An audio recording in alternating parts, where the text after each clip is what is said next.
سلام بچه ها، من مامان کیانم. میخوام با مثال بگم که چطوری به کودکمون کمک کنیم که احساس درستی داشته باشه. از کتابه به بچه ها گفتن، از بچه ها شنیدن. بزن بریم. پدر، اریک من رو با مشت زد. میشنوی چی میگم؟ آره میشنوم، ادامه بده. خب منم زدمش. اون دوباره من رو زد. داری گوش میدی؟ دارم به حرفات گوش میدم. نه، گوش نمیدی. میتونم همزمان هم به تو گوش بدم هم به مسابقم تماشا کنم، پس ادامه بده. فراموشش کن. توضیح مشکلات برای کسی که در ظاهر به حرفای تو گوش میده میتونه دلسرد کننده باشه. خب راه حل چیه؟ این بار رفتار درست و مثال میزنیم. پدر، اریک من رو با مشت زد. میشنوی چی میگم؟ پدر برمیگرده رو به کودک. خب منم زدمش. اون هم دوباره من رو زد. با این بار محکمتر. خیلی بدجنسه. پدر میدونه چیه؟ از این به بعد میخوام با دنی بازی کنم. اون هیچ وقت به کسی مشت نمیزنه. به جای نصف و نیمه گوش کردن، با دقت تمام گوش کنید. بازگو کردن مشکلات برای والدینی که واقعا گوش میکنن خیلی آسان تره. گاهی وقتا یک سکوت همدلانه تمام اون چیزیه که فرزندمون به اون نیاز داره. خب بریم مثال دوم. یکی مداد قرمز جدیدم رو دزدید. مطمئنی مدادتو گم نکردی دخترم؟ نه، گم نکردم. وقتی میرفتم دستشویی روی میز بود. خب وقتی وسایلت رو اینور و اونور میذاری چه انتظاری داری؟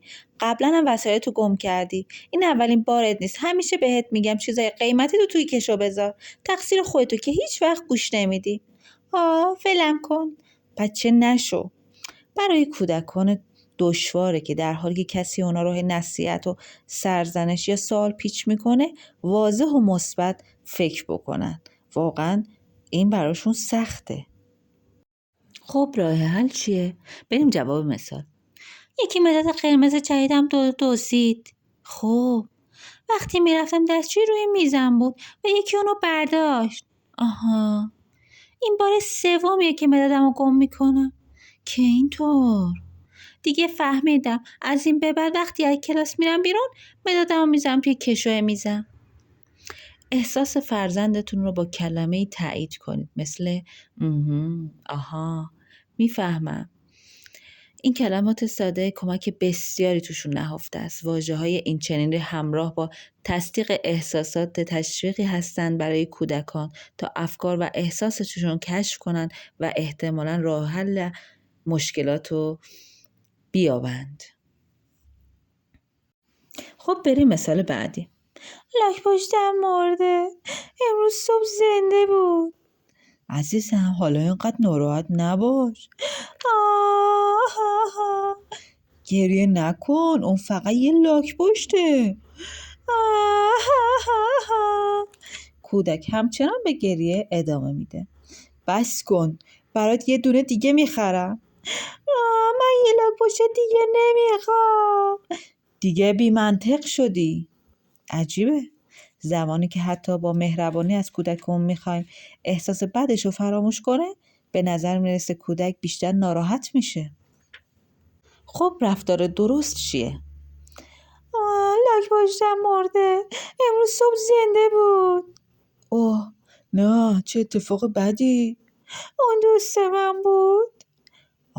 از دست دادن دوست ناراحت کننده است. بهش یه کارایی یاد داده بودم. آره شما دوتا با هم خیلی خوش بودین. هر روز بهش غذا میدادم. واقعا از اون لاک پشت داشتی مراقبت میکردی. به جای انکار احساسات، احساسش رو در قالب عبارتی بیان کنید. پدرها و مادرها معمولا چنین واکنشی نشون نمیدن، زیرا از این میترسن که با اسم گذاشتن روی احساس بچه‌ها اونا رو بدتر کنن.